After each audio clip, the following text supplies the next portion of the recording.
Good evening.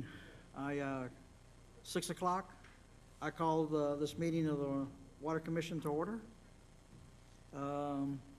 Roll call shows that we have one commissioner out, excused absence, Commissioner Haldeman. Everybody else is present. Would you please join me in the pledge? I pledge allegiance to the flag of the United States of America and to the republic for which it stands, one nation, under God, indivisible, with liberty and justice for all.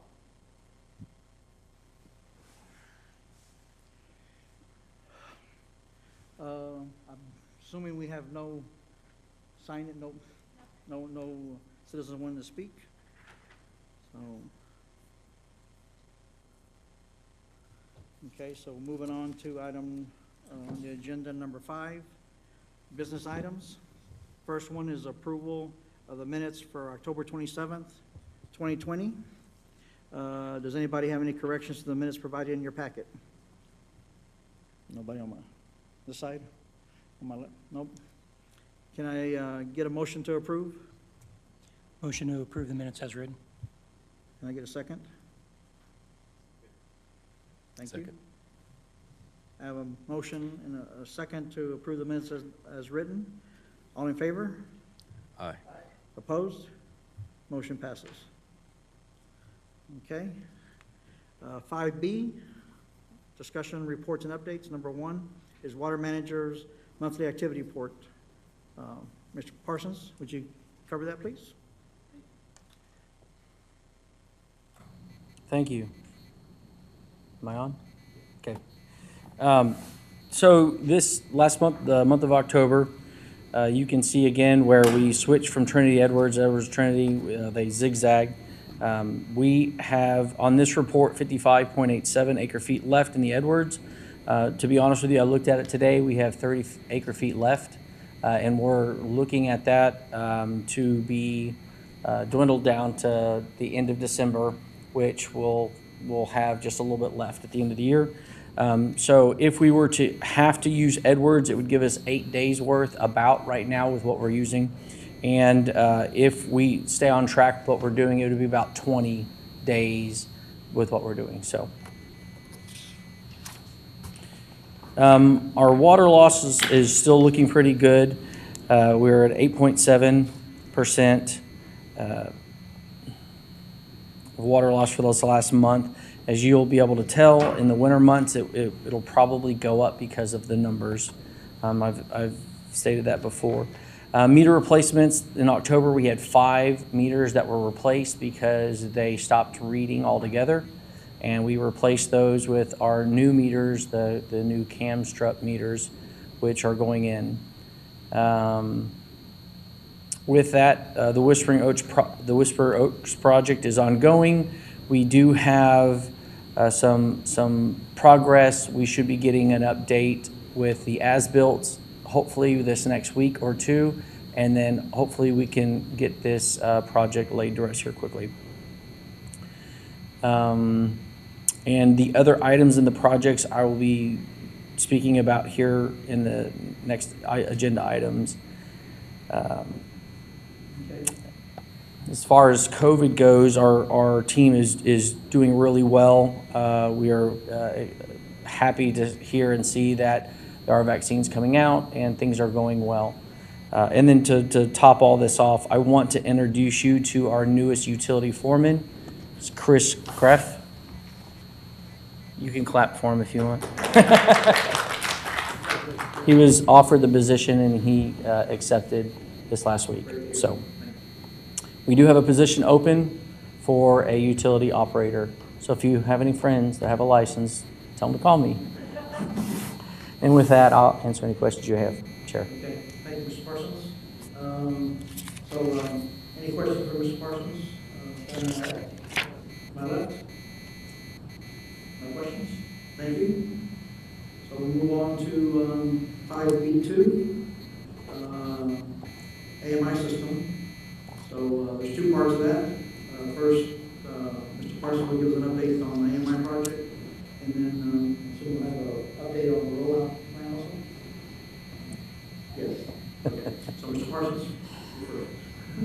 So with the AMI project, we have coming up, we have a pre-construction meeting, which will go over with the contractors, and we will be able to look at every detail of the job of when they come, what they're going to do, how they're going to set up, and just and we're going to lay that out and all get on the same page. One good thing with that program is we're doing our pilot program, which is we're putting some of these meters in the ground now. Chris and Dwayne have both been working these last week and a half to get these done. We have several of them in right now. And so we're actually working out some of those bugs now. So when it comes time for that meeting this Thursday, we'll be able to iron all that out. With that, we're also finding there are a few more 3/4 inch meters than we previously knew about. We're trying to work all that out, but the numbers still look pretty good. There is a delay in our shipment. We were expecting to get them at the end of November, beginning of December. Josh Bennett, which is the sales rep for Secure Vision, has informed me that due to COVID, the shipment is delayed about a week. He is expecting to get them the first week in December. So towards the end of that week. So with that, I also know that we have some education and training classes coming up, and I will let Kat explain that.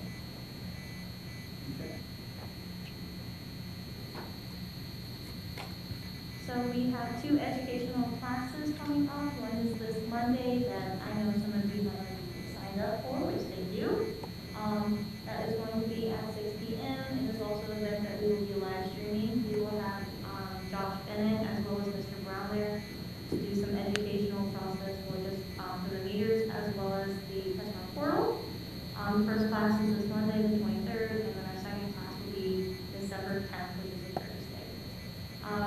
For the rollout plan, I am in the process of making hopefully a double-sided flyer for the bill insert for the month of December, which will have one side will be a concerns graphic, and then the other side will hopefully be an installation map for residents, so that way they are aware of the date range of when meters will be switched out.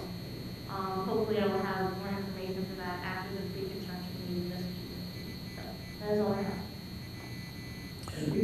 Yeah, once we get through that pre-construction meeting, we'll be able to nail down some of these details for our flyers and stuff like that. And we'll have a better idea of what that's going to look like. Okay. Thank you both. Any questions for either Mr. Parsons or Assistant City Secretary? Sorry about that.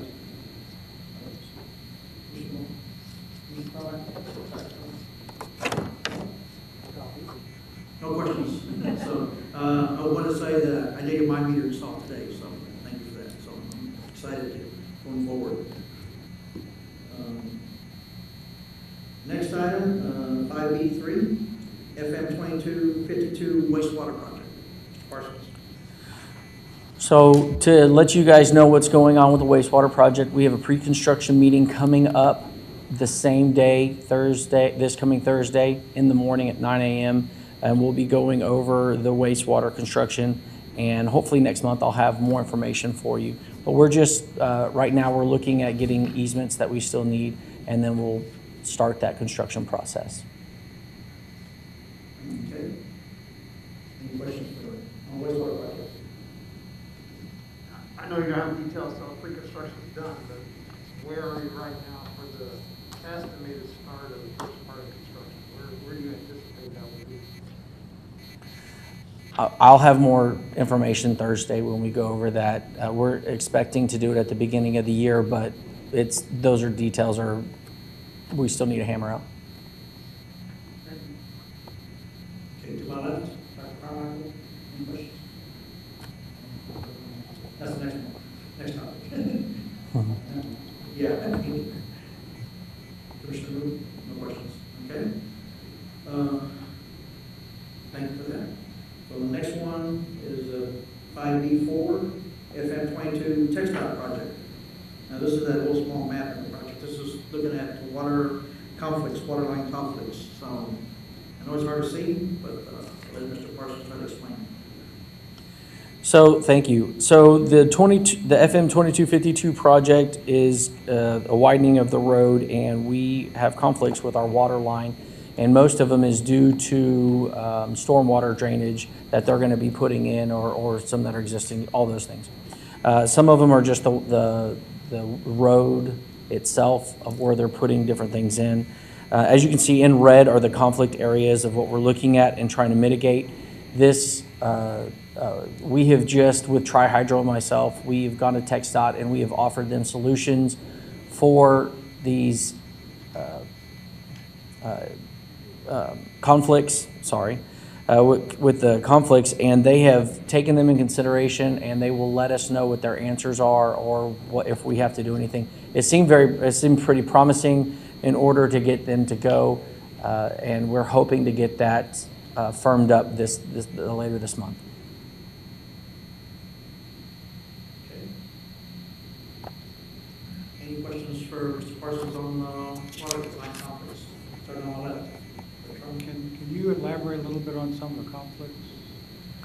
Sure. So some of the conflicts at Bat Cave and where our water plant is, which is right there on the screen, you can see that we have a water line that goes across underneath 2252 and underneath the Bat Cave Road.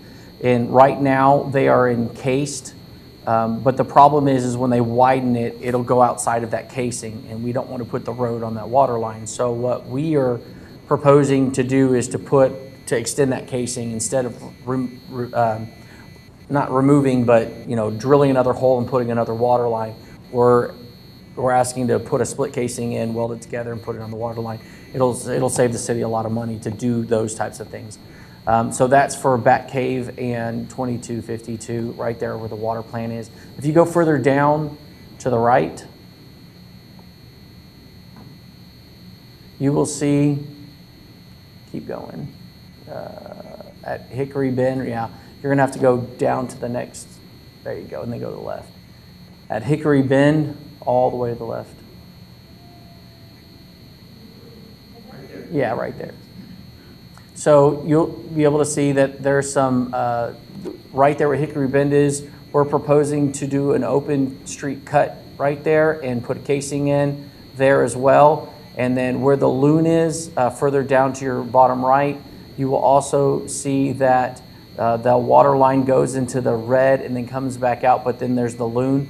We're proposing a water line be put into the easement all the way, and then instead of doing this jagged back and forth, we're just gonna run that line all the way through to where the yellow is. The yellow is our current easement.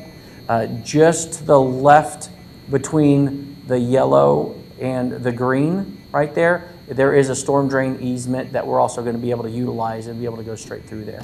So that's our plan to meet those mitigations. And if you go further to the right, there's one last one, I believe, and it is right there at the end. It just gets too close to the road, and we're just going to move that over a little bit as well. So after we get approved of of where the line's going to be placed, because they also have to take where we're proposing and put it against what everyone else is proposing and seeing where that fits. So we're hoping that'll get done pretty quickly, especially since we're trying to get in there. And once we have that down, then we'll work on a plan of how we're going to do it, what stages, and all those different things. If there's anything else that needs to be added to make it the construction to work as efficiently and effectively as possible without shutting people off with water. So, does that answer your questions?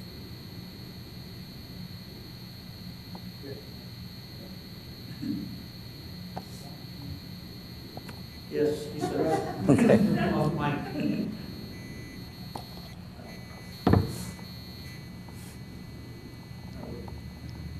Might have to try this one. Take that one.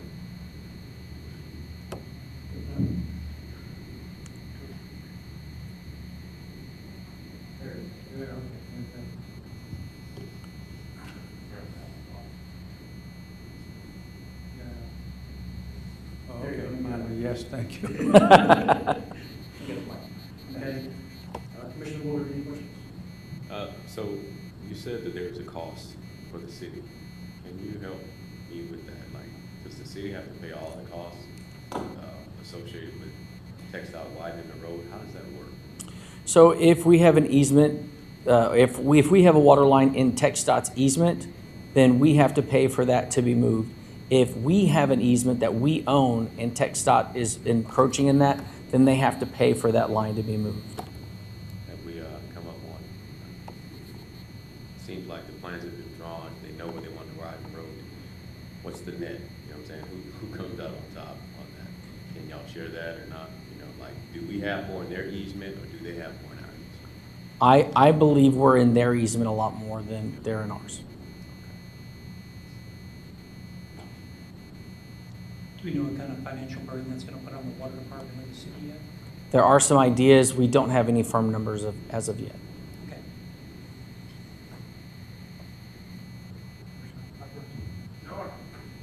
No extra question. Mayor Thompson? Yes, sir, if I may. This is a process that's been going on for well over a year. Our water manager, I'm actually very thankful that he's gotten more involved with it. When it first started, it was pretty much just myself, city administrator, and the city engineer. But there's a lot to this, and like I said, it's been going on for over a year. We've whittled it down literally hundreds of thousands of dollars from what it originally was. It's still in the hundreds of thousands of dollars.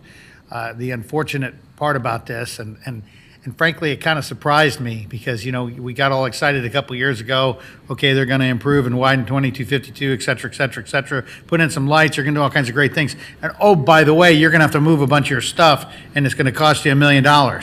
And you can talk to the city administrator. I said, well, let's just tell them to not do it. And I'm not sure if that's really an option, but faced with the $1 million bill, that's kind of the way I felt about it.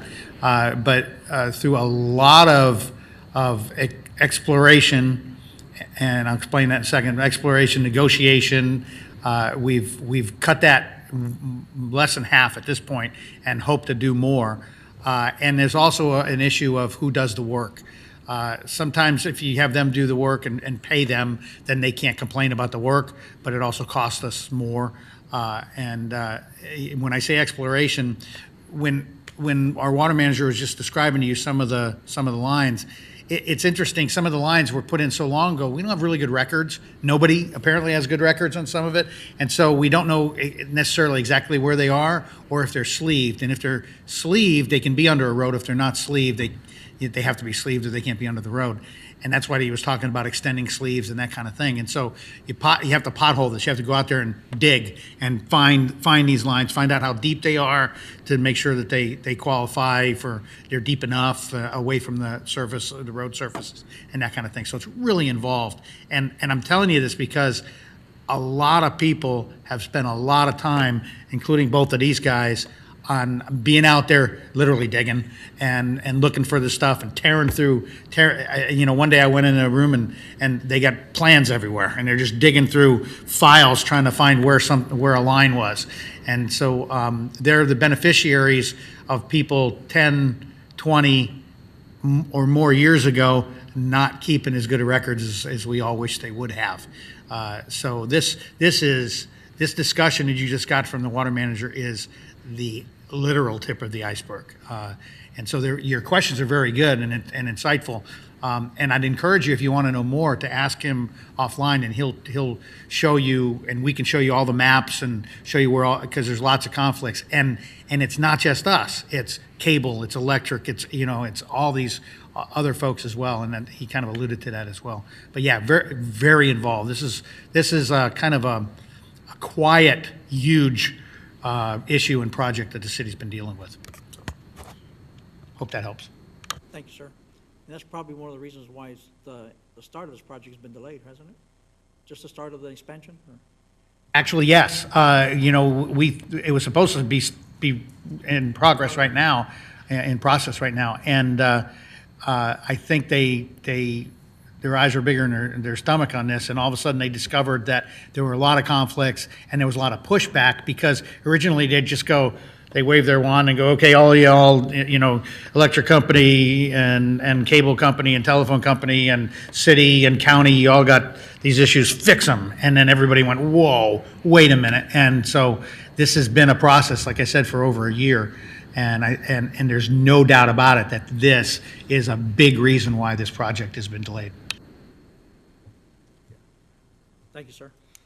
Any more questions for after that? Nope. Okay, thank you.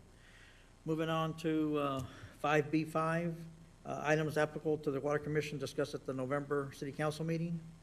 City Council did approve the Water Commission's recommendation to credit the water leak adjustment for 19-810 Brandywine Clove for $2,807.21. The vote was 3-2. I will mention that the votes against this were due to the high value of the request. And we'll cover that later on in the agenda. City Council approved the water rate option 4, which was the same for recommended option 2 for inside rates, plus it applied the same increase to the outside city limit rates. That's a $2.50 increase to base, and then the 3%, 2% on the straight line model. New rates will go into effect for the December around 23rd to January 23rd billing period, which you'll receive the bill January 31st. Now, I believe that's up for discussion at the next city council meeting also. I gave a brief update on the projects, on the ordinance review, and our recommendation to the city administrator to let the water leases expire on December 31st. As always, the mayor and city council have been very appreciative of all the work done by the water commission. So thank you all for everything you do for the city. City administrator, anything else to add? Thank you. Okay. Any questions on the city council meeting? To my left? Nope. Okay. Moving on to 5C recommendations. First one is around water leaks adjustments. We'll do the same as we've done previously. We have 2 leak adjustments to review and make recommendations on requests. So, first one, 5C1, request for water leak adjustment for 20210 Bat Cave Road for the billing period of March 21st, 2019 to April 22nd, 2019. This was over a year ago. Mr. Parsons, would you fill us in on this request? Yes, sir, thank you. On October 1st, 2020, we received a request for an adjustment that happened April 4th through the 16th of 2019. We denied this request because it did not meet the requirements for a water leak adjustment. The customer wanted to appeal to the Water Commission. And I just want to let you know that I spoke with the customer. It was really nice, and he understood. He seemed as though he had some miscommunication and didn't understand the rules that were put in place, and might have even forgot about this for a while, but he also turned in the request. Once it was denied, we talked, and then I let him know, because he was pretty adamant that his right is to come to the Water Commission. He said he wanted to do that, so.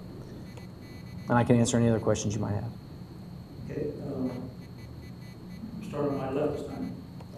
Commissioner Moore, do you have any questions for our manager?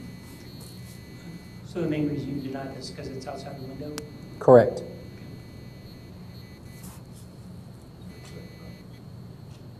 Question? Harrisburg, Mr. Harrisburg. Other than the window issue, did you see anything else that was unusual or out of the ordinary with this leak? Because it looks like most of the documentation's there. Correct, yes. If it was done in the time frame, we could have given it we would have sent it to you based on the amount. Okay, so again, this was per the ordinance, the water manager cannot, recommend anything. But as we've done before, it's still at discretion of the Water Commission what we do. Now, I know for a fact that, when we were working through the leak adjustment policy last summer, there was people that were coming up forward and saying, I have a leak. Like this one, we got laptop readings. I mean, they got the laptop readings April 22nd. So we have the data that he has there, the repair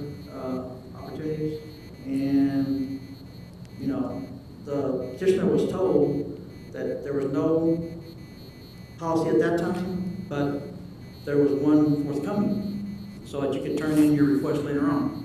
And we had dealt, you know, I have records of, that we looked at other ones, you know, even in May, April time period from last year, but we did it, I think we didn't do it until November or January last year. We looked at those leak adjustments. So, again, it was just a, you know, and really you say you had turned the documentation within 90 days, you know, of the leak, of them contacting it. But I'm not sure we told anybody who was doing it beforehand, there was a time period left over. A time period in there, or if it was even there. So, Mayor Thompson, would you like to add anything to that? Yes, sir. Thanks. I was involved with this, and that's why your chair's asking me to speak. What happened was he came to a Water Commission meeting and was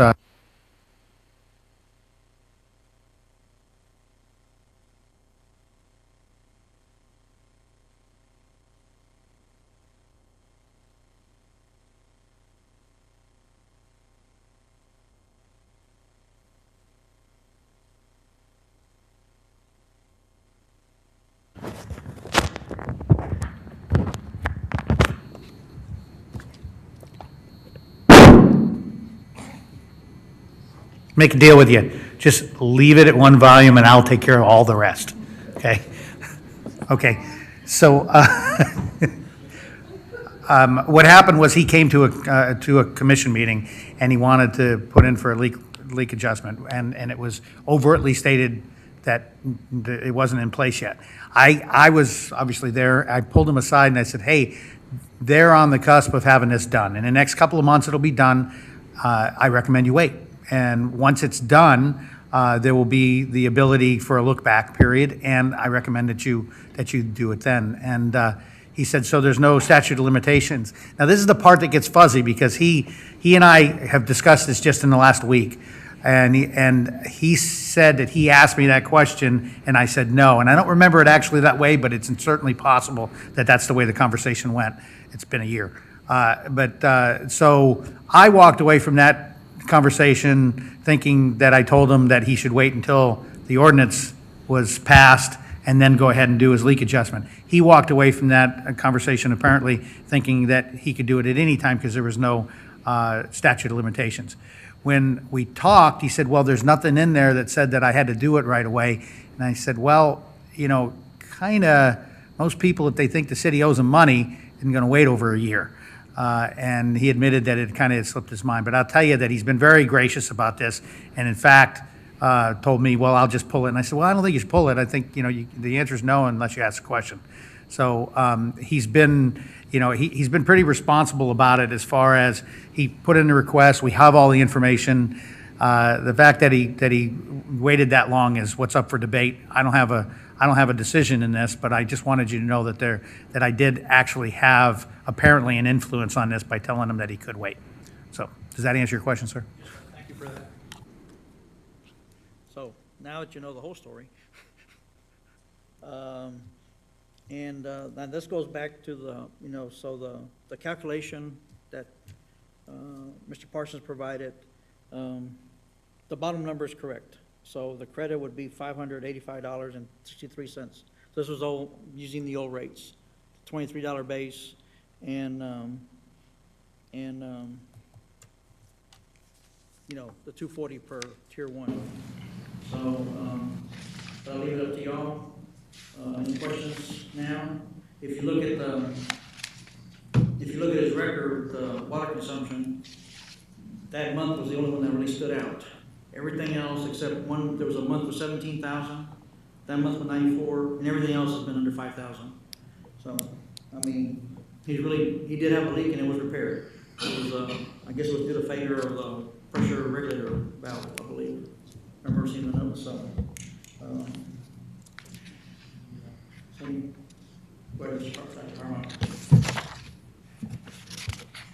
Give up on this. There you go.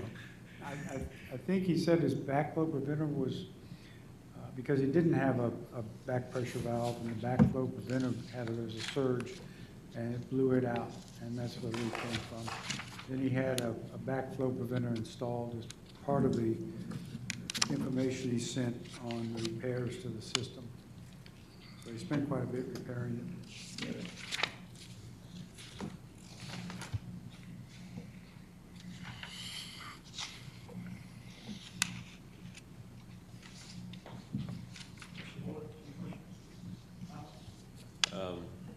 So in light of the full story, it kind of changes things, right? For sure. And I don't have all of the information, but I'm definitely on board with considering this to grant this adjustment. Go forward to council, you know what I'm saying, to recommend it go forward to council. Commissioner Miller? No, you know how I am. I hate exceptions to policy, but holy cow, if there ever was an argument for one, I kind of feel like this might be one that we should look at. Although we can't approve that, right? That'd be city council.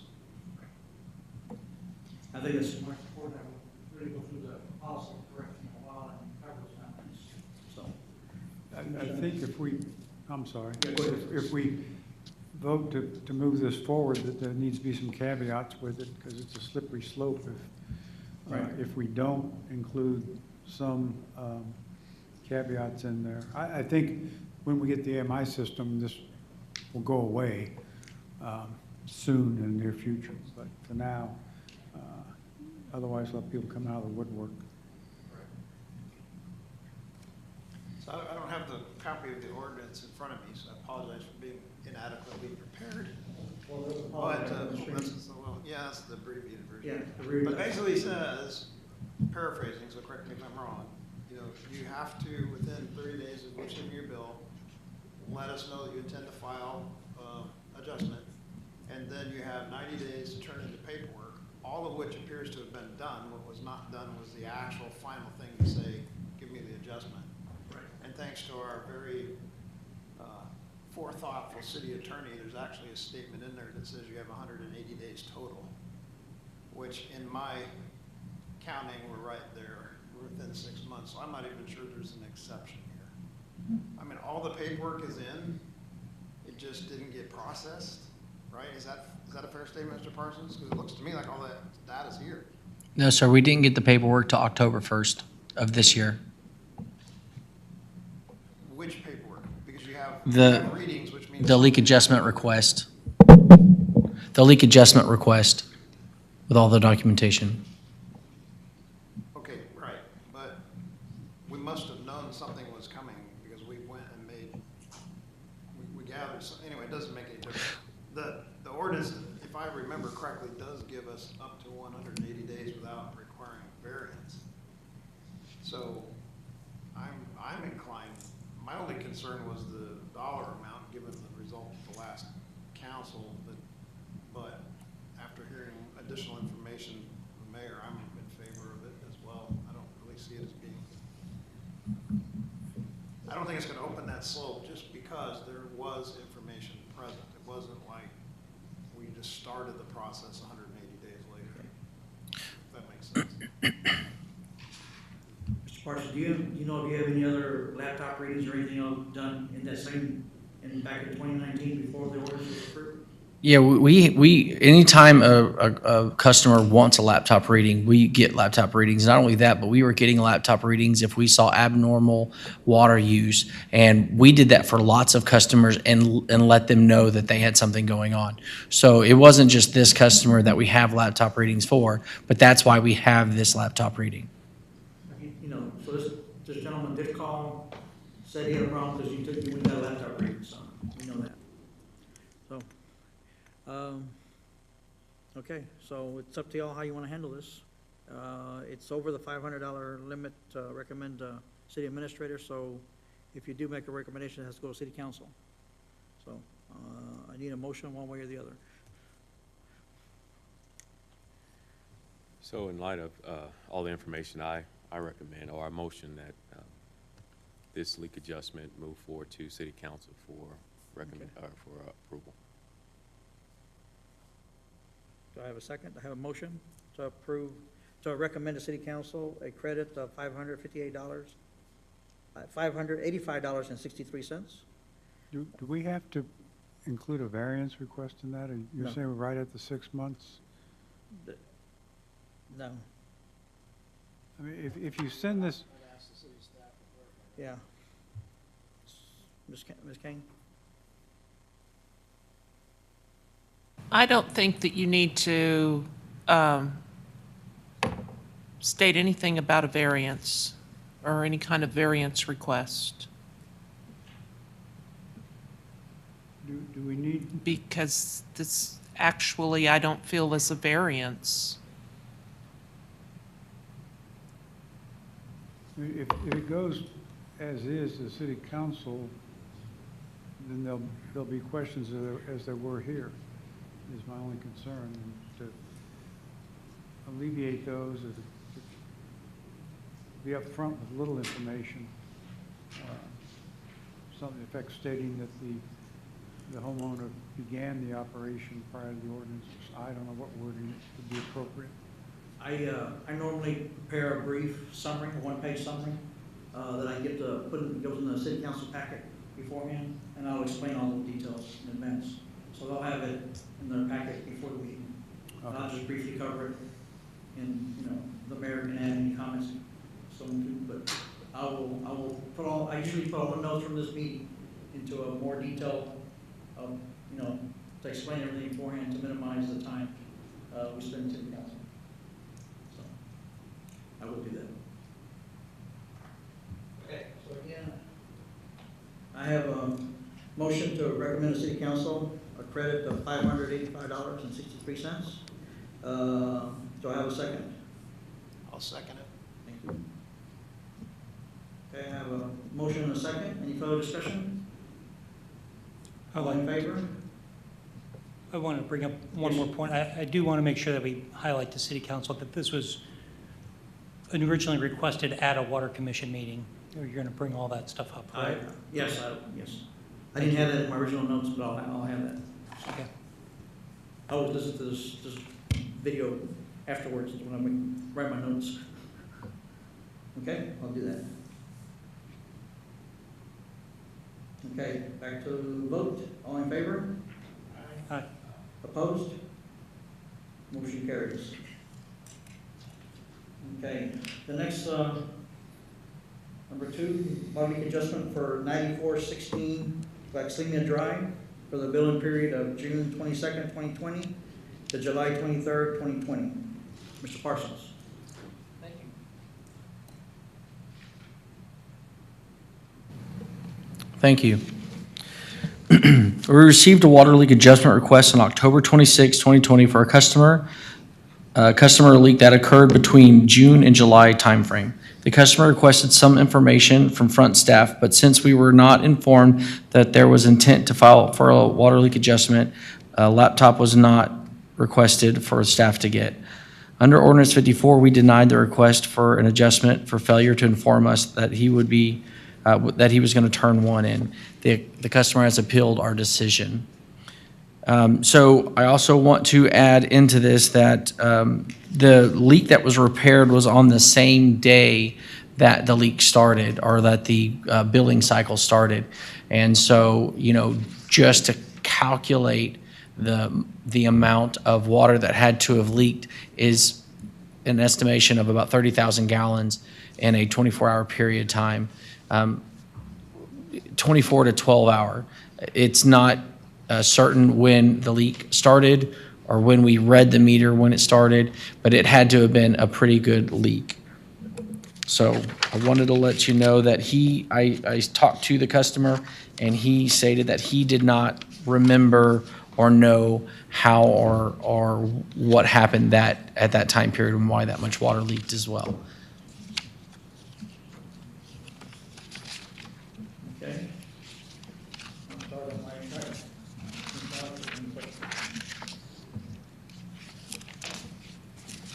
Just walk me through the interactions that you can document with the customer as far as what part was verbal. We didn't get the paperwork, got that. but the indications on the emails suggest that there was a, conversation with staff. Can you just clarify when those occurred? Correct, yeah, so I'll have to look at the exact dates when they occurred, but what happened was, and we get this a lot, is customers will call, they will ask for information, we will give the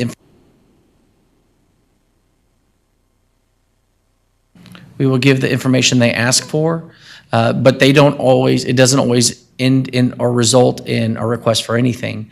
And so front staff, since there was no intent, and we wrote out, here is the stuff for a water leak adjustment, there was no intent to get one, so a laptop reading was not requested. The data we're missing, since you went on mic, is the laptop readings. Correct. Yeah, there you go. So once we got the information, we looked for the laptop reading. We didn't have it. We were unable to do anything about it. But knowing that and it's one of those fine lines, because if customers only requested when they were going to do a water leak adjustment, then we would do it all the time. But as it turns out, sometimes talking with front staff, they've informed me that, some people will call, hey, I just want to let you know that I did this, I left the water running, or, whatever, my water bill's going to be high. And they're like, okay. But there was nothing else. And so sometimes they just call us to let us know or ask. But nothing comes of it. Yes, and I'm going to interject here. Usually I'll wait to the end, but Mr. Parsons and I had a long discussion about this yesterday. Because when I look at the water consumption history, Michelle, will you bring that up?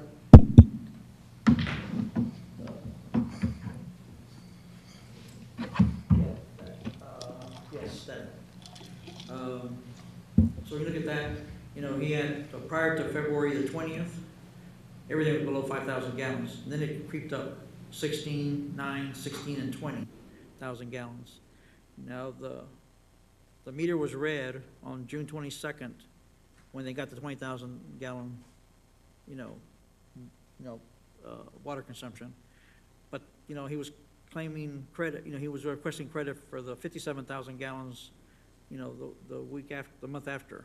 And that's why I questioned, because it was the same day as the meter read. So, and that's why Mr. Parsons followed up with the petitioner this morning. Now, he is on a plane right now, so he's not available to call him. Otherwise, he would have been able to call him, but he's traveling to north. So, with that, I turn it back over for questions. Starting on, now I'll go back to my left now. Any of you? Commissioner Miller? I'm sorry, I'm looking to see what the customer's actually asking for. Be with you in a sec. Other commissioners? Dr. Carmichael or Commissioner Bullard? Still looking through it? Yeah. Can I- Okay.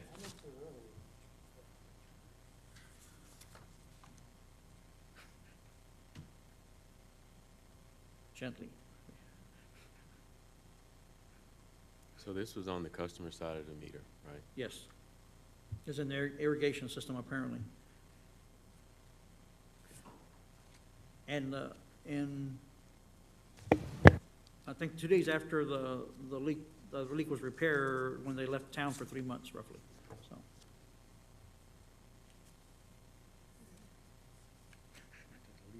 You got it?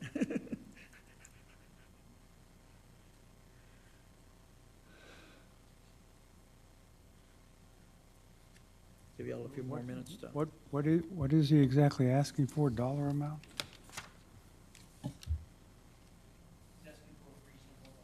Reasonable adjustment, yeah. We've had long discussions on that in the past. Right. And the options that Mr. Parsons provided was, if you take this history, the historical numbers, one was to take the 28,000, what? 20,000 max, I think, yeah. And use that as a base, you get, $181 credit. If you take the month before, 20,000, it's a credit of, $201. So those are just two variations that he used, and we've done different things. We've done the, average of the 3 months or previous year. Even if you take the highest one, prior, besides that one, I think it's a fair, if you want to consider something like that.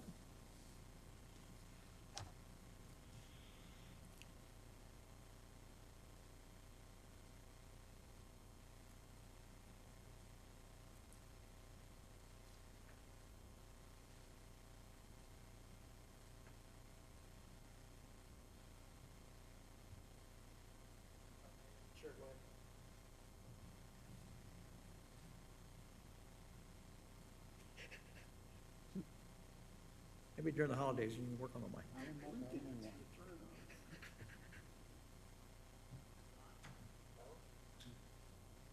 want to use mine, it's on there.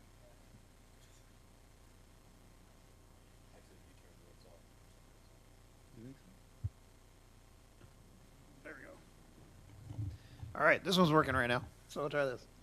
I lost my train of thought. Oh, so the leak, the repair anyway, was in June 22nd. So counting the 90-day window, it's just outside when it was filed in October. However, in August is when the email trail shows that Mr. Parsons told the customer, I recommend that you apply for a leak adjustment. So, I mean, if it's stretching, but if you use that date, it's still right at, it's not far outside the 90-day window is what I'm trying to say. So we have a documented leak, we have a repair, we have a history, we're just missing the laptop readings. So again, looking back in the past, I don't think it's inconsistent with what we have done. The only reason it's really here is the lack of the laptop readings. So it's a small amount, and it appears that it was dealt with in a timely manner other than the paperwork side of the house. So my inclination is to, give the benefit of the doubt, but to use the more favorable to the city calculation. In other words, take the higher value for the water and the lower credit would be my suggestion.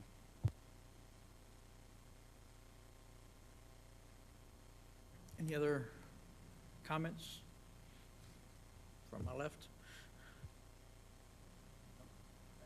No, I'm on. No, I would concur with that.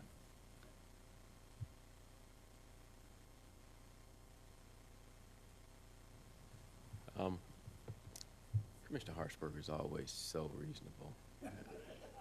He is the churner there, and after listening to him reason that out, I'm inclined to go with that as well. I like that thought. Okay, so I'm ready for a motion then. Who wants to? Since you made me do all the talking, I'll do it. But I just want to clarify before I do that the 181.33 is the lower okay. figure. Okay. So then, and that's city administrator. Right. So I would make a motion that we recommend to the city administrator to approve a leak adjustment in the amount of $181.33 to the customer at 9416 Clarksinia Drive. Okay, do I have a second? Second. I have a second. Any further discussion? All in favor? Aye. Opposed? Motion carries. Okay.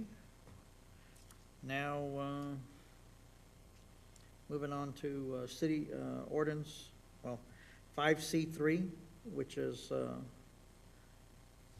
ordinance 61, establishing a drought management plan for the city of Garden Ridge. This is, I won't read all the details, but there it is. This is at the Water Commissioners' October 27th meeting.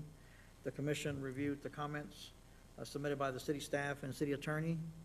And at that time, the commission agreed by consensus to direct city staff to incorporate the changes discussed in Ordinance 61 and prepare for a public hearing. So I'm going to officially open the public hearing, at 6:50. But I see there's nobody in the audience. So so then I'll close it at 6. Yes, ma'am?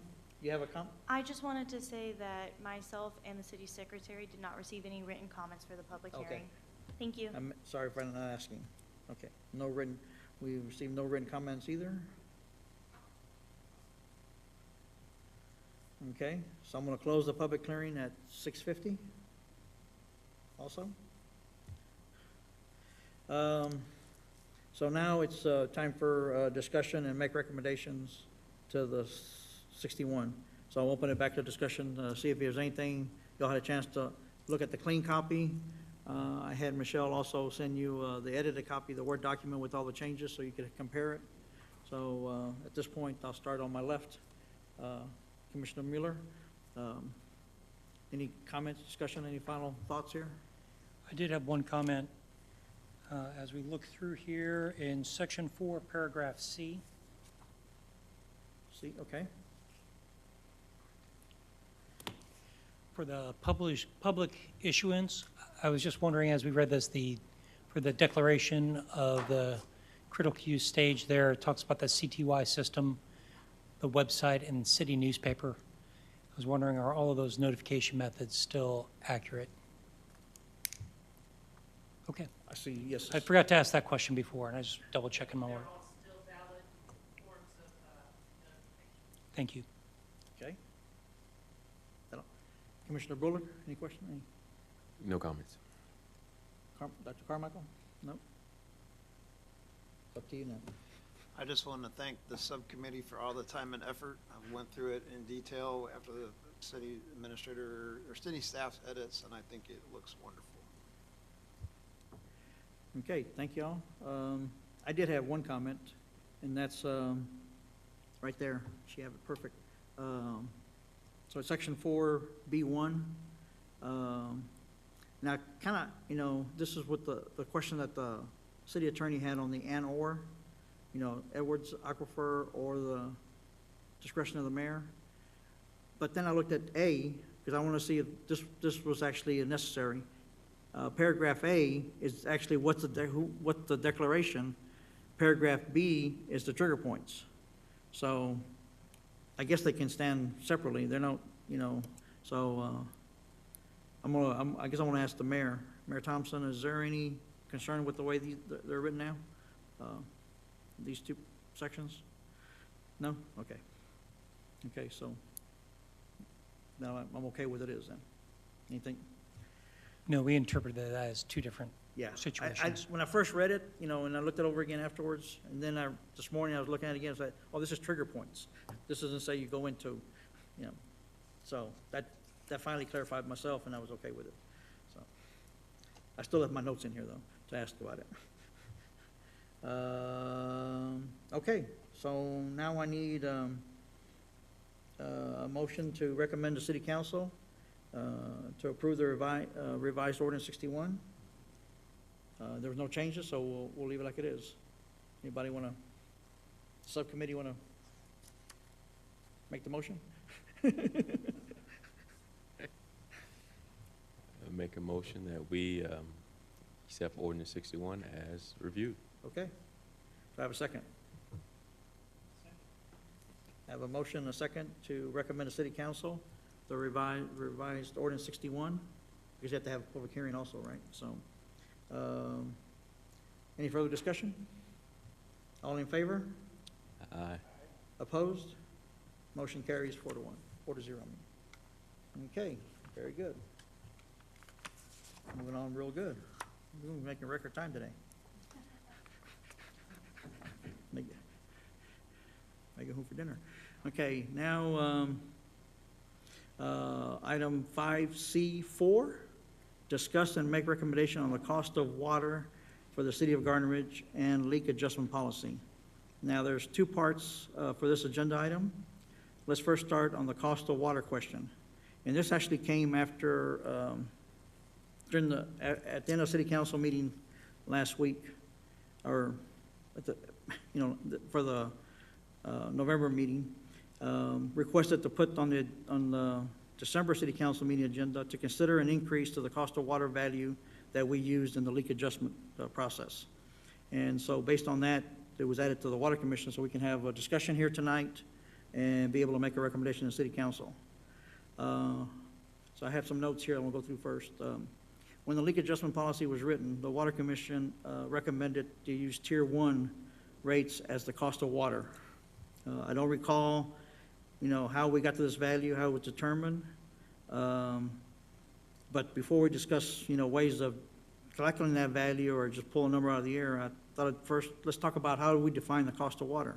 What does that mean? The actual fees the water company pays for the raw water that is pumped from Edwards and Trinity are passed through directly to the customer. Okay?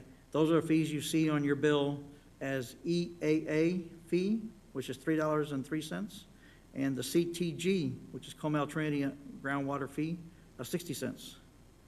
Now, the water rates cover the cost to operate the water company, operating and maintenance expenses to get the water from the well to our customers. It also pays our debt service, our loans and interest. And then the rest of the rates cover to build up the water fund reserves. So in an ideal state, the base rates should cover all fixed costs to operate the water company, and the tier rate should cover the variable costs, such as chemicals and electrical, et cetera. Anything associated with pumping more water, basically. While I don't have a breakdown of the fixed cost and variable cost, I believe that the fixed costs are probably 90 to 95% of the total operating cost. And then you have the additional, debt service fees and build-up reserves. So I took a shot at one idea that I'm gonna bring up, and I'll leave it up to y'all to see other ideas, is how to calculate the cost of water. One idea I had was to take our fiscal year 2021 budget for expenditures, which is, and that includes everything. That includes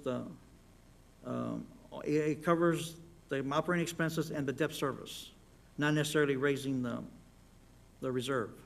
Was $1,711,974, and divide that by the fiscal 2020 water consumption number of 3,393,993,000 gallons. Okay, too many numbers to read.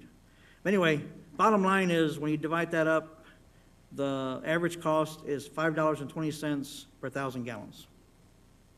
Okay, so tier 2, our new tier 2 rates is $4.76, which is lower than what I just gave you, the number I gave you.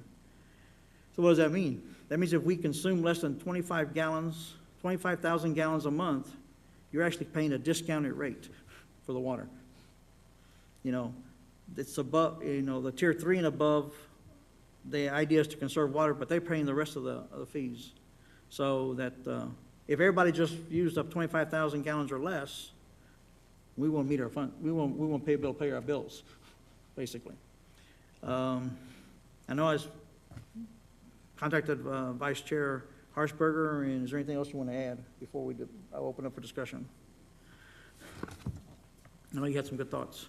Well, I like the way you let it in. There's actually two questions. One question is, what do we use for the adjustment process when we say we're going to charge the customer, charge the loss water at a rate that just covers cost? We've mentioned several times in the commission, we really don't know what that number is. So that's one question that the council wants to have answered, is what's the best number to use for that cost? The bigger question, though, is just defining the cost of water. It's not a simple question. So I think that's a discussion that needs to happen, and we need to be gathering some data prior to the next year's rate review process. We wanted to do some of it this year, but we just weren't able to. So, for instance, even counting all of the numbers the chair mentioned, that allocates a share of costs that includes conservation incentive. So, and the reserve is not strictly just covering debt service. So there's complications in however we approach this number. Our customers, our demand is very seasonal. So we already know we're going to have somewhere around plus or minus 17% variation in revenue year to year, just depending on how much rain we get. So yes, in an ideal world, fixed costs are covered with the base rate, but we're not going to be anywhere near that with our base rate. So from my perspective, it's just not a simple question to answer. The cost of water, even including all those numbers with the Trinity and the Edwards, isn't really the cost of water because we're not paying for the water itself, right? You know, we're just paying to get it out of the ground. So as other communities grow and use more water, our opportunity cost, if you will, to get to that water can change. So it's a complicated question that we should talk about, but I think if I understood the council, the immediate number that they need is what is the cost of water in terms of the leak adjustment process? And those may be two different things for right now. One may require a lot more time to answer than the other. So I'll leave it at that for your discussion. So I'll turn it over to, start on my left now. Leave it open to anybody who wants to start. So, I sat here a couple years ago, and I remember Water Markets Incorporated bringing a discussion before us about the cost of water. Where are we on that cost, right? Like, what has happened since then? I mean, did they not do a full scale, you know, to give us a, you know, accurate cost of the water, or what are we saying? Is that what we believe? Ms. Kane, you,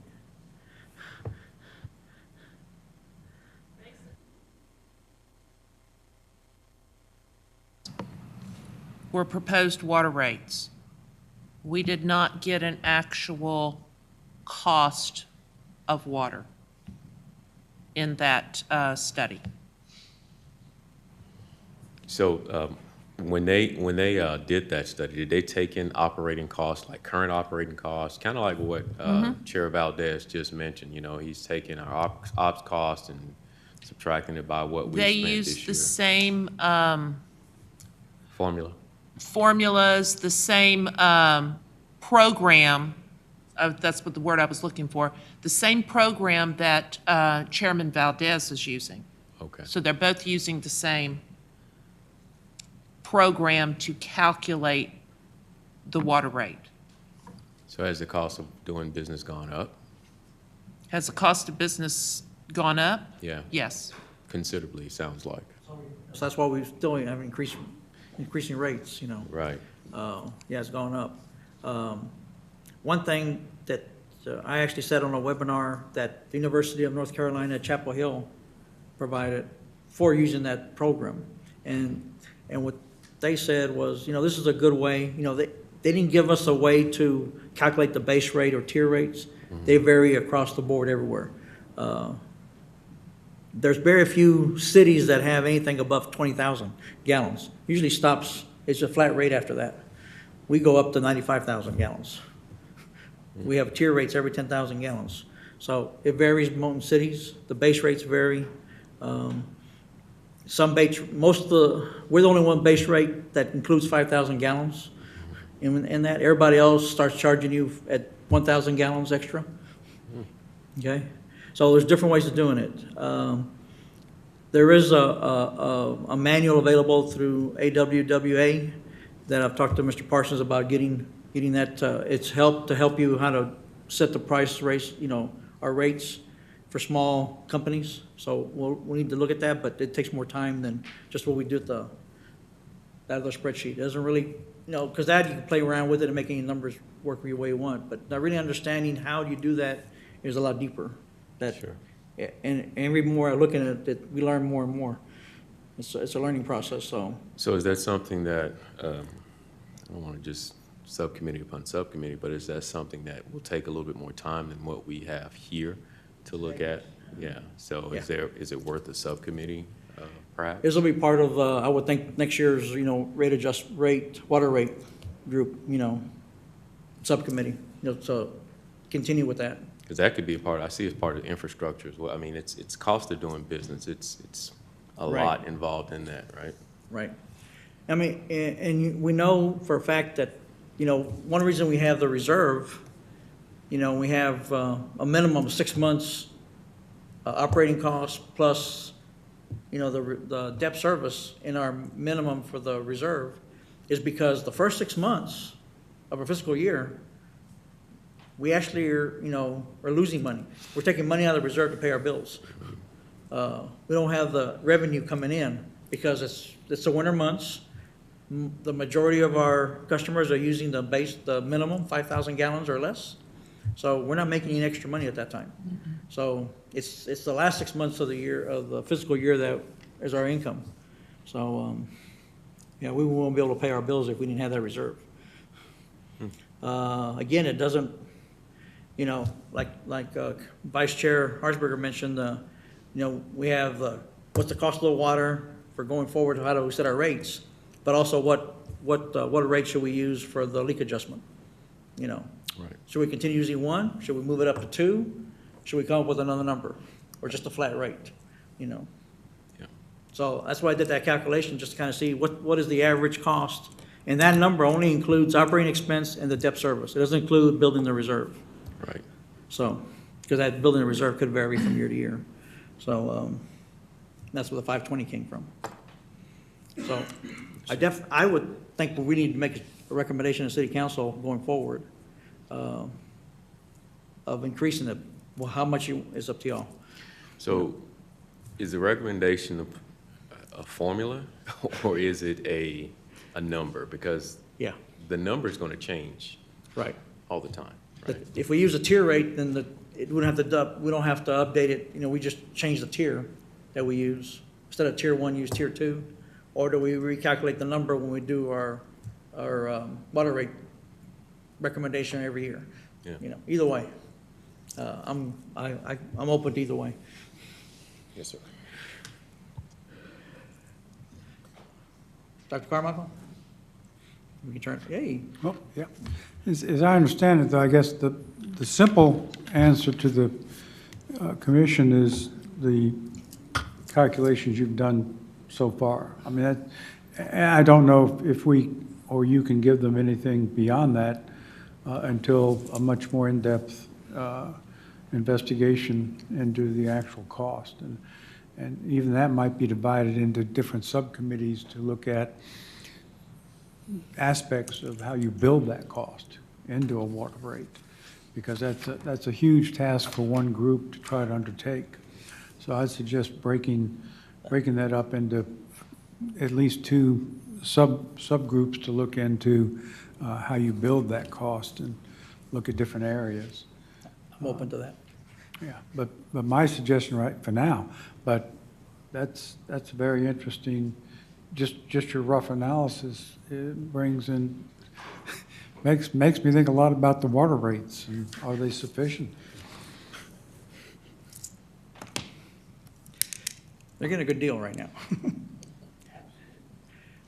Commissioner Mueller, any thoughts, whether you've been? No, I think there's plenty of people that will argue about whether they're getting a good deal or not, but I'd certainly say it's absolutely a fair deal. I understand. I think first of all, answering what is the cost of the water, I think you've done a pretty good job on that, and I think you have some numbers that actually show a pretty good analysis for the information we have right now. As far as what should we charge, knowing that it's around $5.20 per 1,000 gallons to do that. I don't know why we wouldn't at least bump up to Tier 2 for leak adjustments. It's quite a bit of a jump between Tier 2 and Tier 3, so that makes me a little bit nervous, but I would hate to think that we are not covering expenses for water that's flowing through the system. Although, I don't know, it's a difficult question, but Tier 2 certainly, and I'm curious what other folks think about Tier 2 versus Tier 3, because I think it goes from 476 up to, it's over 650, right? 671. 671?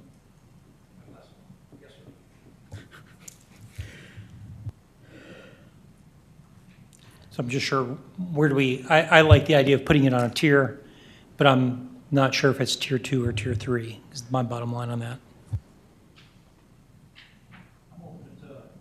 City Administrator, you have any comments or thoughts?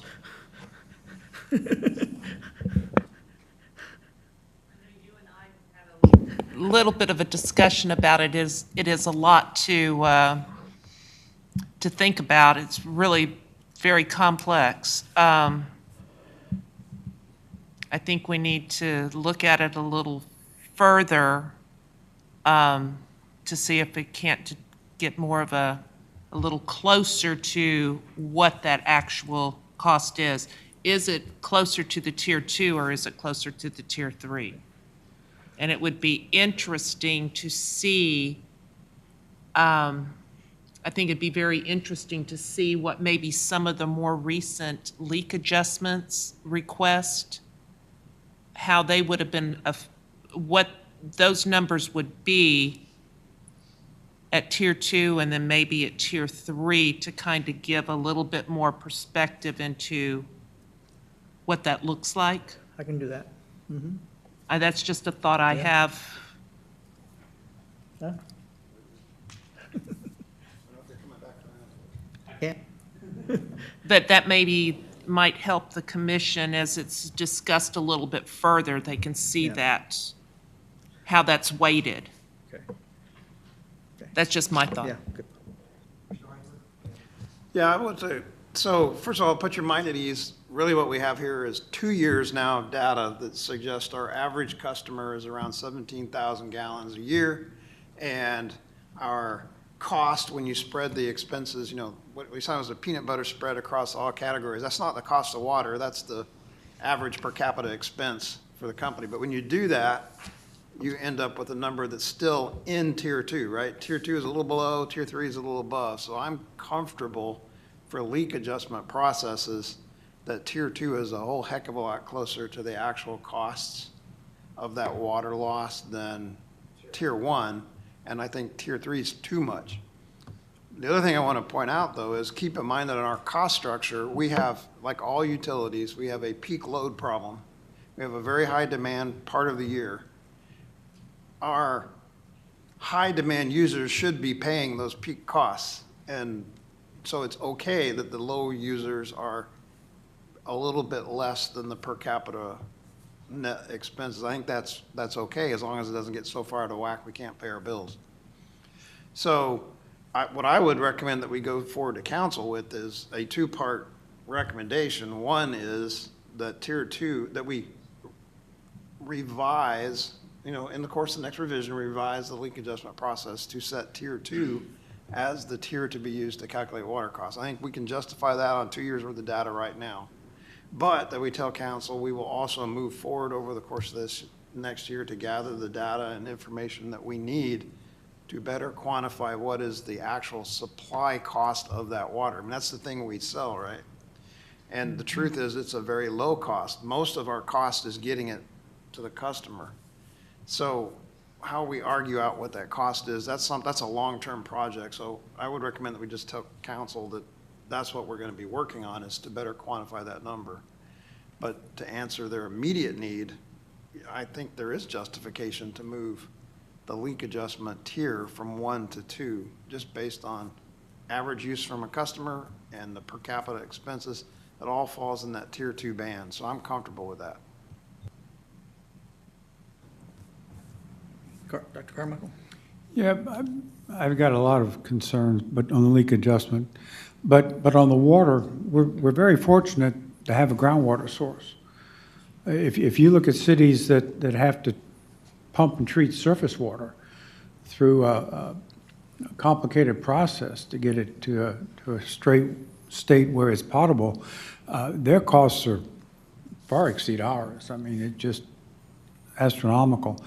My other thought on leak adjustment, which is not popular, is that there's a difference between a leak in an irrigation or a swimming pool, which are optional items at your home, versus a leak under your slab, which you have no control over.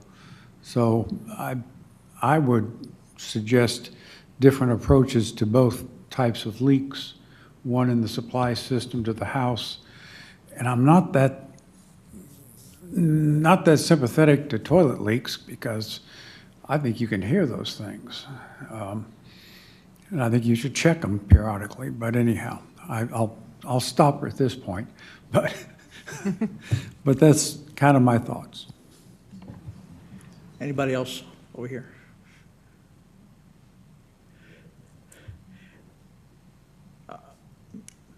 Mayor, I'm going to ask you, I know this came up on a city council meeting. What do you see us going to city council with at this point to answer that agenda item that you have to address? Yes, sir.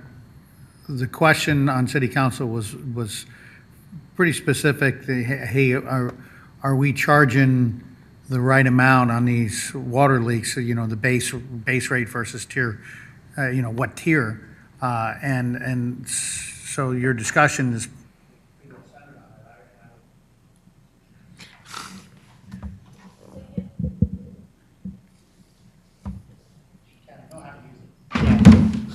Check. Is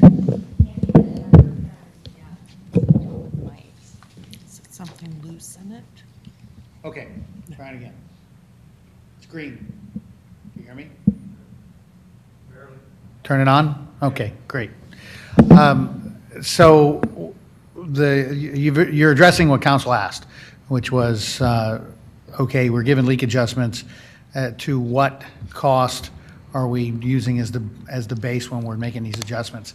And what Commissioner Harshberger said, I couldn't have said it better, frankly. I think there's two things here, and the first one is the immediate question of what to do with leak adjustments and what are we saying is not necessarily the cost of water, but at least getting closer to it. And I don't frankly see any reason to delay doing something with that. Because I would ask, is there anybody here that disagrees with that it should be probably at least tier 2? It could possibly be different than that, but it would be north of that, not south of that. So I think that's one piece. And then the other piece, which is what Commissioner Harshberger talked about also, and I kind of, reading between the lines, I think everybody also seems to agree on that as well. There's nuances of what you give adjustments to, or what you recommend adjustments to, and all that kind of thing. The sources of the leaks, that kind of thing, is another story altogether. But yes, sir, I think you can give a pretty quick answer on the first part and answer the mail at the very next council meeting to council's question. Thank you for that. I just want to see what we need to do tonight. Before we do discuss or get a motion to what we want to recommend for the value of the loss of water losses due to a leak, let's talk about the second part of that as agenda item, which is to discuss the leak adjustment policy. Last month, Commissioner Mueller discussed some changes to the leak adjustment policy. He had a one-page handout. I don't know if you had a chance to, I know we had some comments on that. I wrote some notes on it. You have an update on that by chance? I'm not sure what you mean by an update. I took all the notes. You know, does everybody have those notes from last time?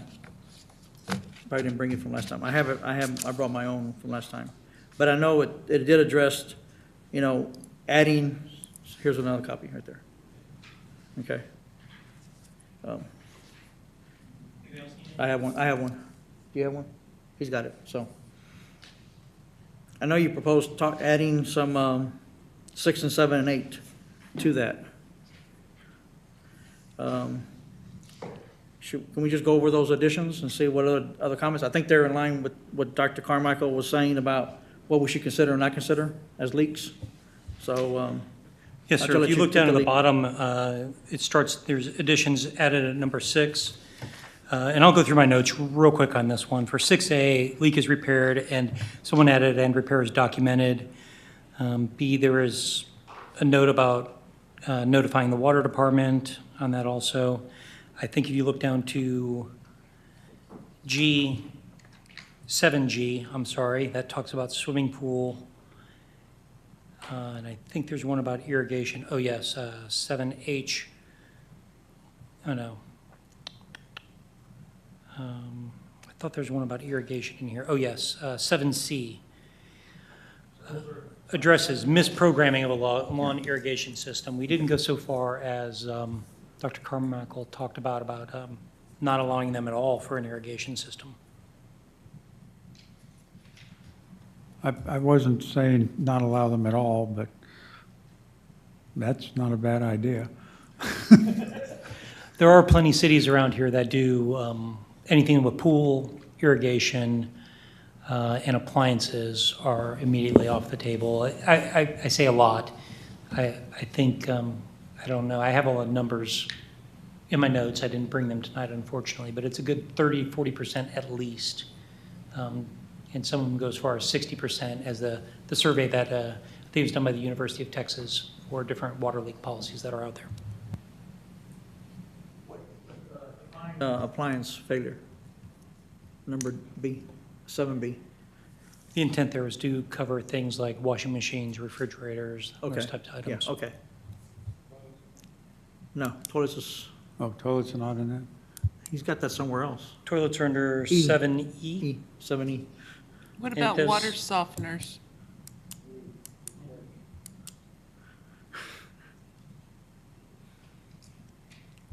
And a Yeah. question from water softeners, ma'am, Or would those be appliances, considered an I appliance? think so, but that's probably something we should clarify. Okay, just a thought. It should be like a such as, right? I didn't want to get into a list of appliances and then miss one and then Sure. lawyers come out. Understand? And for 7E, one of the comments I got was for the faulty plumbing. Somebody said, well, what does that mean? What is faulty plumbing? And I don't have an answer for that yet. I was hoping that Mr. Parsons was going to give me that answer. Do you have an answer for that, Mr. Parsons? Yeah, faulty plumbing would be something that, that automatically goes and it failed, a failure of an automatic device. That'd be faulty plumbing. Faulty plumbing would be, so if it could range from that all the way to something that's exposed, got brittle and broke. It'd be faulty plumbing or faulty installation.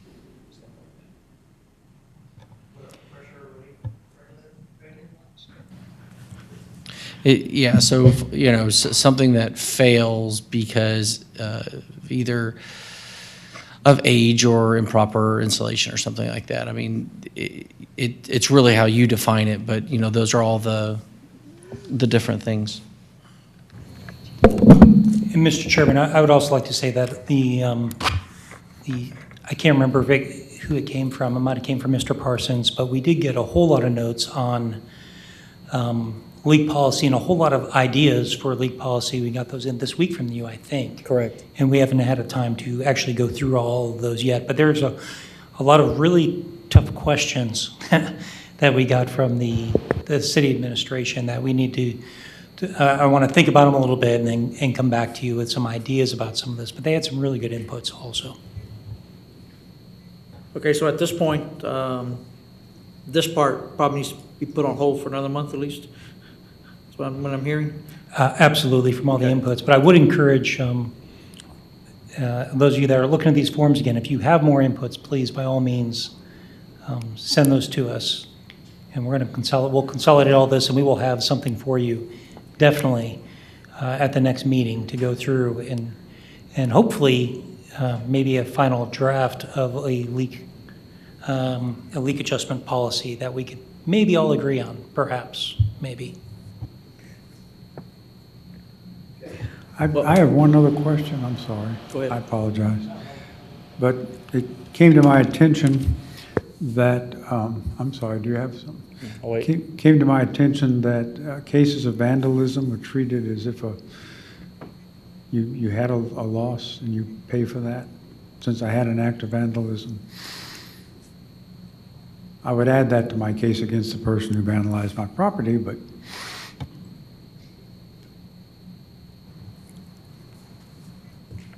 Mr. Parsons, you had something? Yes, sir. I just want to remind everyone, and I know it's in everyone's mind, the AMI system, when it comes in, we just don't want to think about now with the water leak adjustments, because we have had a year of figuring this out. Well, we're going to have a whole nother year of figuring out a new system. But if we can look forward to some of that irrigation, all these things that may be coming up, it's something that may be very simply fixed quickly because we'll be able to see it. So I don't want us to just throw everything out, but I want us to, you know, to look at that and as a suggestion, with that AMI system, the data we're going to be able to get. Is your suggestion then to not worry about this until we get some AMI data and see if that fixes it? I'm not saying that we shouldn't worry about it. I think it's something we should start working on and working towards. But once we get that data and know exactly what we have, a couple months, 3 months into it, we'll be able to, I think we'll be able to really hone in on this, but I don't think we should stop the progress into that.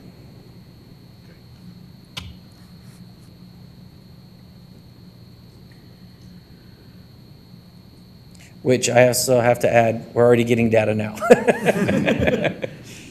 I would think that when that system becomes operational, we're probably going to have a lot of leak requests coming in. Maybe a lot of people didn't, like myself, didn't realize that I had a leak. So. Let's go back to, you know, Dr. Michael, you had vandalism. You had somebody, vehicle roll over your backflow preventer? Yes. So how do, you know, I know we asked, the leak form asked for, was it vandalism, and it was reported to the police department, things like that. But how do we treat the leak itself? How we've been treating them? We've been treating them as leaks, right? Yes. Yeah, so we treat the leak as in accordance with Ordinance 54. There's nothing that states that it would be treated as any other. The only reason why we ask for that is if there is, we want a police report, because if they can go back and get the money or damages from that, we are hoping they do that instead of coming to get From us. And that's what I remember about when we discussed all this in That's the what I beginning. recall too. Thank you for clarification. Okay. Have a turn over here. Have you have? I don't know that I have anything else, because we're still at the beginning process. So Yeah. I'll just say that the pool and irrigation issue, we do need to keep in mind of the community where we live. I mean, that's a significant chunk of the water that we use, and that will continue to be a significant issue. I like the idea perhaps of having a different tier rate or different cost of water rate for that. I mean, I don't think that's a bad suggestion, but I would be skeptical of saying we're just not going to have a process for that. So just, you know, keep that in mind as we go forward. And I have seen, I know a few others here have too, we went from council being concerned that we had an ordinance where you had basically an automatic leak adjustment once a year. So you just had to file for it. If you hadn't had it, you know, you got it. So there was thought that people were just doing that because they can. Then we went all the way to, okay, there is no leak adjustment and you can't have a variance. And that was a very painful process for a while. And then we seem to have moved towards, well, we're going to have a leak adjustment. As long as you pay for the cost, we're not going to worry too much about the reasons that way. So there's different philosophies in there, and ultimately it's up to the council. But I just want it to be, as Commissioner Bullard has said in the past, something that the customers can understand, so it's simple and there's education for it, and so that the city can administer it in a simple manner. So the more complicated we make it, the harder it is to do.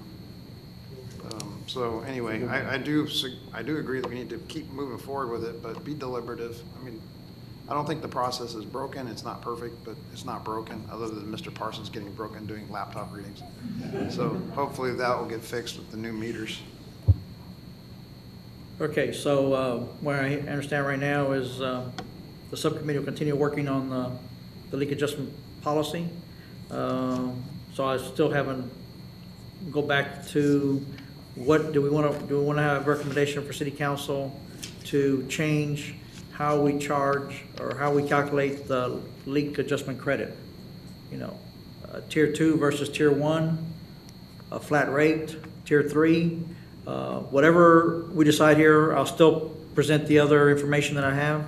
So city council may accept the same recommendation or change it, so, but, I'd at least like to have a recommendation going forward.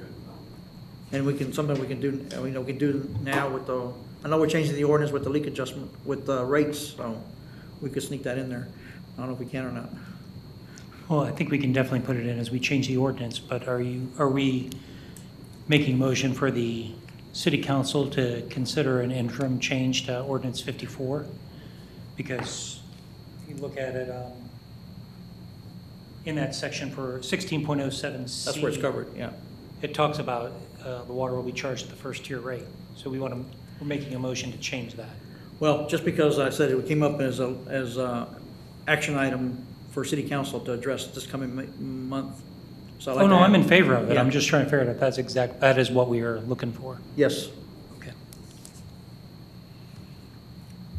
Well, and not, not delay that part until we get the whole ordinance done.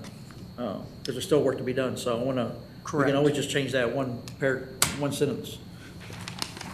right, so you need Yeah, I need a motion. I would recommend that I make a motion that we recommend to city council to make an interim change to ordinance 54, section 16.07, paragraph C, to change that, the sentence, water usage as determined have resulted from a leak that was not reasonably detected will be charged at the first rate tier above 5,000 gallons. Change that to read second rate tier. Okay.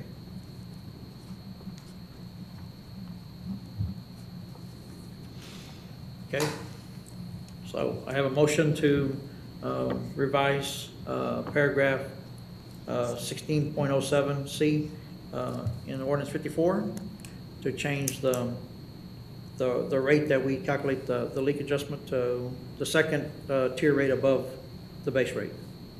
Do I have a second? Second. Any further discussion? One thing I forgot to mention, Chairman, sorry. For Ms. Kane, I looked at it and how that will affect, my math is right, it'll reduce the leak adjustments by about 40% just based on the difference between the rates. Okay. So that one that we had for $181 earlier, somebody do that math in public. Does that cut it down to 100? Yeah, that cuts it down to 100, I think. Yeah, same thing with the other one, so, okay. I would just add, not to the motion or recommendation, but just when we presented to city council, that we include the calculation that you had made as evidence in support of that. Yes, I will include that information and the fact that, it's between the two tiers. And then, with our recommendation, but let council make the final decision of which way they want to go. Because it could be one of 3 different options, actually. Okay, any further discussion? All in favor? Aye. Opposed? And then, council can decide when they want to put that into effect. Okay, thank you for that. I know it was a long discussion, but, so, going to 5C5, discussion and make possible recommendation on Garden Ridge cyber audit. Mr. Parsons. Yes, sir, thank you. So I had a class that I took, it was from the EPA, and it's gearing up for the AWIA, which is the American Water Infrastructure Act, that we have to get done. And so I was learning some stuff, and there was a gentleman by the name of George Reeves, who's a CISSP, which is a Certified Information System Security Professional. And he came on there and he was talking about the different things that you can do, probe and this and stuff, and that his company, Cybersecurity and Infrastructure Security Agency, which is a federally funded program, they come in and they can look at the security system from the outside in. They have a few different programs which we added for your for some reading so you can look at these stuff. But what they do is they come in and they probe your cybersecurity, and they look at these different things to see if there's any gaps, and if you do have gaps, they can let you know what they are, so you can get with your IT department to fill those gaps. And so I thought that might be something worth noting and bringing to you.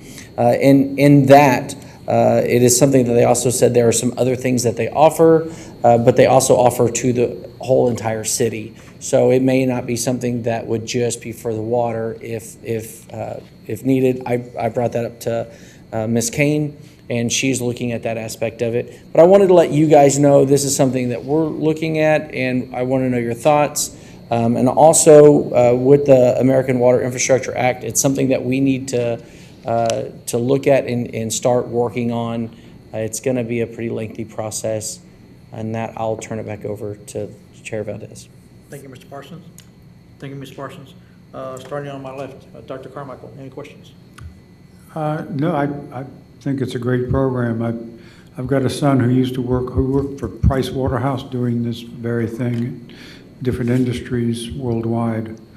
And yeah, I think it's about dang time that we make sure, especially with the AMI system coming, that would be some concerns in there as well. So I think it's a good idea, especially if it's funded elsewhere and we don't pay for it. Commissioner Bullen, questions, comments? No questions, ma'am. Thank you. Commissioner Mueller? No, I'm a huge fan of this. I think it's a great idea. I will say to our AMI system has gone through this type of testing and third-party penetration testing, the whole 9 yards. So it is a good system, but I think that when you look at things like the customer portal, these are all windows in, and there's going to be windows in from other areas. I would submit that probably the weakest link right now in anything in the AMI system would be user and password security and those types of issues that are always out there, social engineering type problems. But I would really encourage the city to look at the entire infrastructure. Mr. Parsons and I have talked about the SCADA system and some of the other things that might be vulnerable out there, and I think getting a window into those would be hugely informative for us. I think it'd be a great idea. I do have one question, right? So I am a novice when it comes to internet security and all that stuff. I know Commissioner Harshberger talks extensively about security and so forth, but just kind of brought to my attention. I know Mr. Mayor has some experience in this too, but VPNs, right? Does that have any place in city, in our water? Is that something that we can do at all here, a virtual private network? Are we familiar with that? Can we do anything like that with, to help protect our system? I do believe we do have a VPN. We're on a VPN? We operate on a VPN? I don't extensively know Okay. everything there is to know about this stuff. I'm novice when it comes to that stuff, but I know that we have some VPNs. Okay. That question requires some context. When you say, do we have VPNs? We do, but that's, the purpose of a VPN is to be able to tunnel from where you are into your server, into your network. We aren't using it routinely here because we're on the server. We're inside the firewall to begin with. But when we started doing some remote work because of COVID, any of the staff that had a computer and did it at home VPN'd in. They did tunnel through a VPN. When it comes to the SCADA is a standalone system. It's not connected to the network, and it's not connected to anything else that, frankly, even I can get to. So it's VPN in concept, but it's not a VPN. It's a completely separate network. So yes, we have VPN for the purpose that we need it for, but to just say, do we have VPN? It requires a little bit of context. Does that answer your question? Absolutely. Firewall. Gotcha. Commissioner Hart? The short answer is yes. Do it. The longer answer is I do agree that it's more of the water department needs to do it. Our primary area is going to be the AMI and the SCADA interfaces. But since the weakness is how it ties into the city, I do think there's advantage from the water department to recommend to the city to do a more broad study. Second, it won't be free because they're gonna come and wanna take your time and do all the interviews and everything else. So that there will be, staff cost and, but it's money well spent. Smaller municipalities are highly, well, I shouldn't say highly, let's not exaggerate, but more vulnerable than those institutions that have large IT departments, right? Where is your IT department? I think it's sitting right here. So that makes us a little vulnerable. So any outside help we can get from the government agencies that are charged to do it, we should take advantage of it, I think. So I'm all in favor of it. Okay, well, I don't have any questions, but I think from just hearing everybody else, I think we have a consensus. I think it's all we need, just a consensus to move forward. So I'm seeing we have a consensus going around. Okay, so, okay. Thank you, Mr. Parsons, for that. Next one is 5C6, Water Commission Activities and Projects. I, discuss and make possible recommendations to ordinance review project. Is there anything else, Commissioners Bullard or Mueller, you want to talk about 54 at this time? I know y'all working on it. We discussed some things already, so that's the only one open at this point, so none. Okay. Double I, update Commissioner projects, activities and projects. In your packet, I put, I had a spreadsheet that I kept track of all the projects, and just from the different meetings, I kept some comments and status. So that's what I have put in your packet this time. I thought we'd just go down real briefly. Here that it's on the screen, but just briefly, so I'll start over here on my right. Commissioner Harshberger, is there anything to add or change on the infrastructure? They're still waiting, well, as far as I know, we're still waiting on information on the moving to the next phase of the water master plan. And, with the wastewater project and TxDOT and everything else, that's kind of been the emphasis. So it will move forward soon, but there are no new updates. Okay, thank you. For the AMI, project, for as far as the subcommittee is concerned, we're complete. It's really in the hands of the city at this point, so that's why it's complete. Wastewater project, there was a new item we added in mid-year, and that's basically as needed. So I don't think you haven't had any need at this point. And then I have the status on the ordinances. 54 is in progress, 61 we discussed today, and moving forward. And 159, we're basically waiting for it, those changes to be incorporated into 54. Then we can, after that's all done, we can repeal 159. Education plan, I think y'all have been working on ordinances and everything else, so nothing moving on this. Is that correct? Yes, sir. There's Okay. nothing that's happened with that. With the AMI system coming on board, there's going to have to be another education system. You know what I'm saying? You're right, For the yeah, just customer. like we have the classes already coming up already, so that's really, yeah, it's more than just that, so we need to redefine what that is now, I think. The commercial water rates, yes, we completed that because we incorporated base rates for different meter sizes. Last week, or in the November 4th City Council meeting, the new water rates were approved, so that's complete for this year. The documentation is in progress. I'm starting to write something down to how we do it. I keep starting it. Moving on to source and supply management. Is on revisit sources of supply and effective, efficient management plan.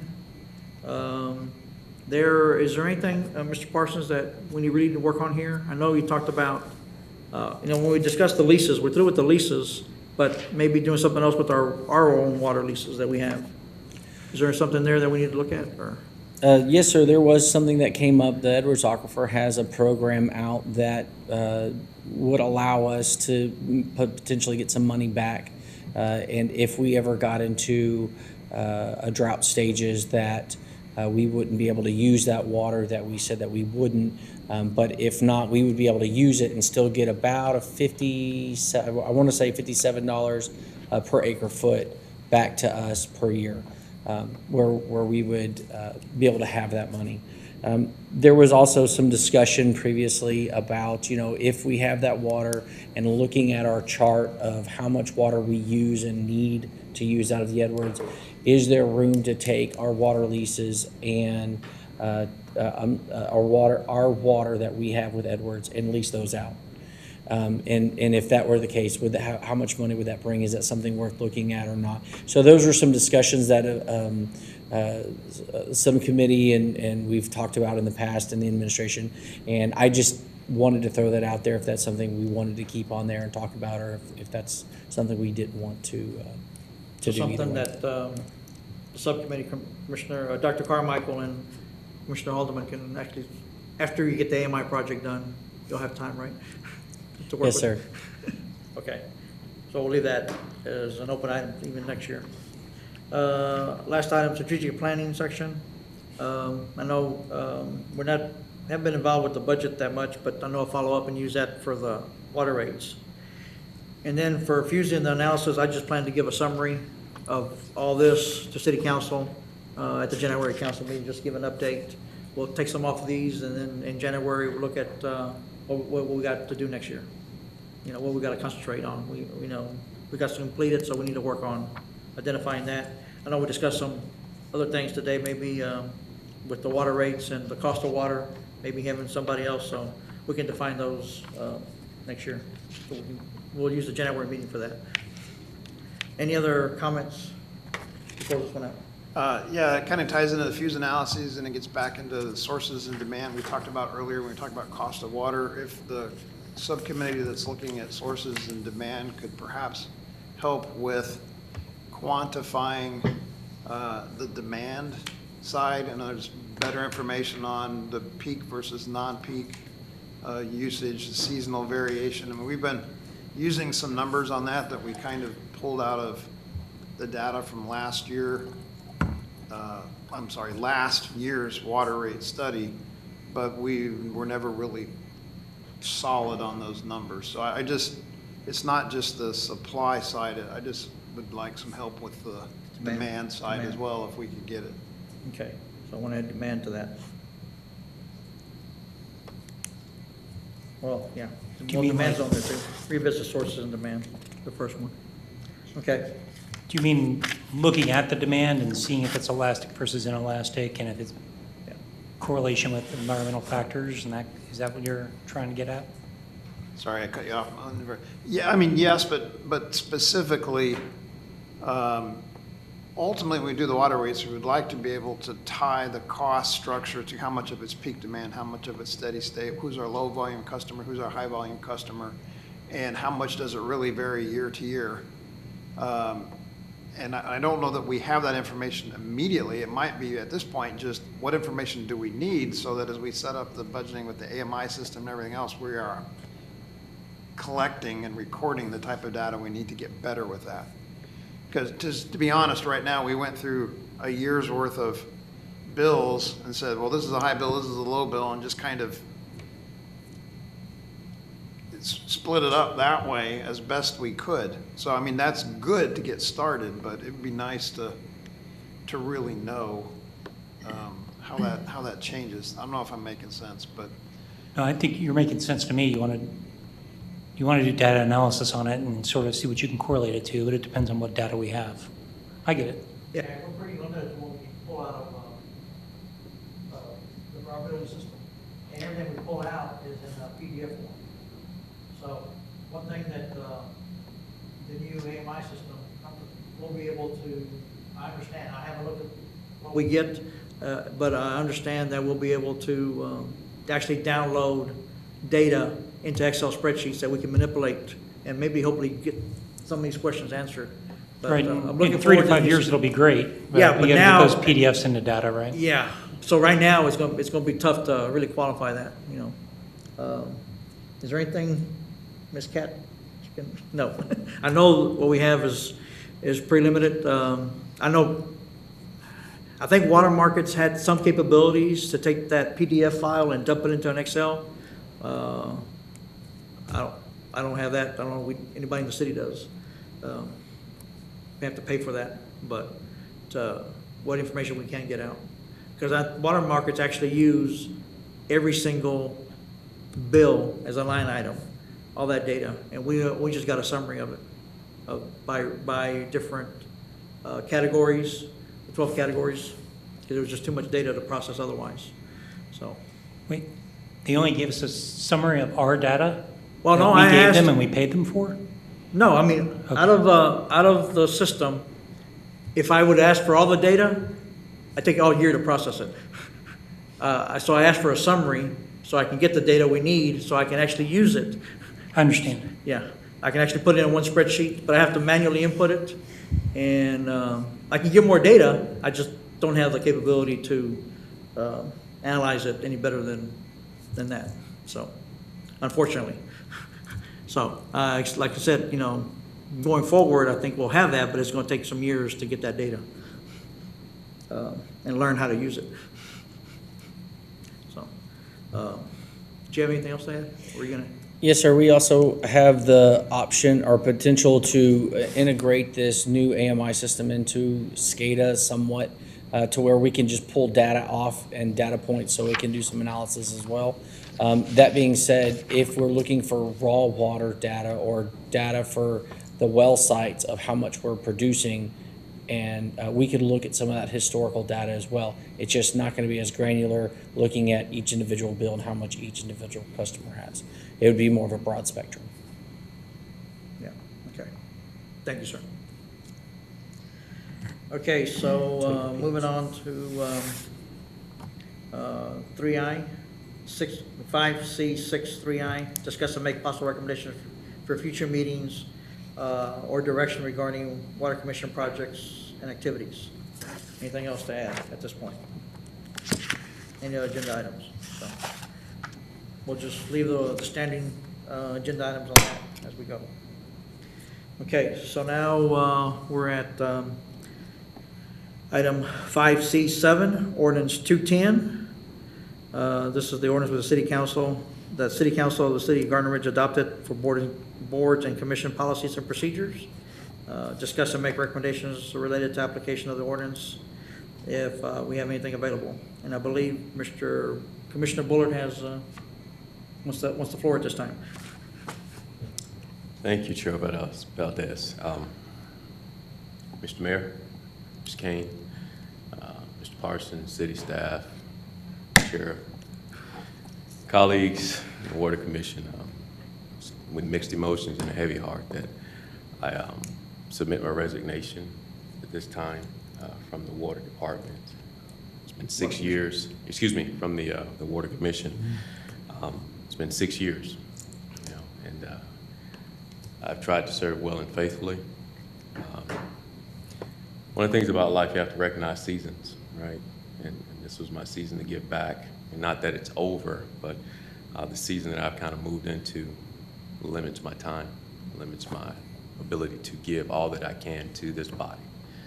While I did sit before you a month and a half ago, a couple months ago, and said, hey, I would like to do another 2 years, I truly wanted to do that, but realizing that I cannot go on and not give it 100% like I need to. So, like I said, with mixed emotions, I submit my resignation to you tonight, and I hope at some point in the future, if my season changes again, that I can come back and serve the city of Gardner Ridge. Thank you. We want to thank you for your service for that, for the length. And I understand, we respect your position you're in. So, City Administrator, do we take any action on that verbally? So it's not a line item, agenda item at this point, so. Well, we do have discussion, make Yeah, appropriate. if needed. So we do need one. Covered under that item. Okay. Okay, so we received a verbal resignation from Commissioner Bullard. So I need a motion to accept his resignation. And so, a motion to accept his resignation. We gotta make it official. That's okay. It is with an equally heavy heart that I will move that we accept Commissioner Bullard's resignation and recommend so to the City Council. Thank you. Do I have a second? Second. Okay. Any further discussion? Not that anybody has one. So, all in favor? Aye. Aye. Aye. Okay. I can't vote, but anyway. So, thank you again, Commissioner Bullard, so, for all your time. Commissioner Mueller, you need a assistant for ordinance review? Sure. I don't know if we can bring it up at this point, but it's some, it's not, we're out of that topic already on the. or can It's we- okay. We can do that? Could we put it on the agenda for next time also? I mean, So we'll do that for Yeah. next time then. Okay, so, okay. Any other discussions on 210? Okay, so future agenda items. So again, we'll talk about projects then. We'll have that on agenda, we'll talk about it then. Okay, so a standing item. Is there anything different that's not a standing item on the agenda? Okay, we'll close that one out. Our next meeting is again the third Tuesday of December. Look at the mayor, because I know he's looking at me back. So December 15th at 6 PM here. Hope everybody else can make it. And now it's time for our second citizens period, which nobody's come in, so we can close that out. So I guess I'm looking for an adjournment now that we discussed all the items. Can I get a motion to adjourn?